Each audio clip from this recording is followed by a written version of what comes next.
Il faut savoir que le passé du dopage dans le Tour de France, il est très lourd, comme on vient de le dire, mais les pratiques actuelles ont changé de forme. Le dopage moderne est moins massif, plus discret, parfois scientifique et indétectable. En 2024, seulement 2% des coureurs engagés dans le Tour ont un passé avéré de dopage, contre 78% des vainqueurs historiques, c'est énorme. Ce chiffre marque une baisse significative par rapport aux années 1990-2000, l'âge d'or du dopage si on peut le dire ainsi.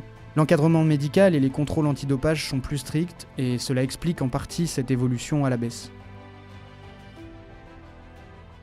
Mais alors, quelles techniques de dopage sont utilisées dans le cyclisme de haute compétition? Alors, plusieurs substances ou techniques sont peu connues du grand public, mais utilisées à la marge ou suspectées aujourd'hui. On va vous faire une petite liste. On trouve par exemple le GAS6, une protéine rare étudiée en laboratoire. Elle pourrait agir sur la régulation des globules rouges comme l'EPO, l'érythropoïétine.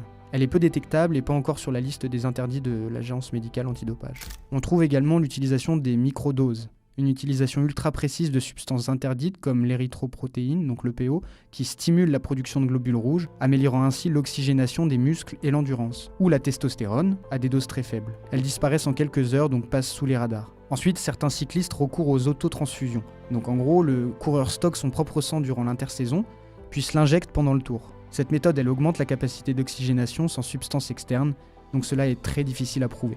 On peut également trouver la molécule AICAR, une molécule qui augmente l'endurance en stimulant la production d'énergie dans les cellules, ou encore enfin les hormones thyroïdiennes, qui boostent le métabolisme et la récupération.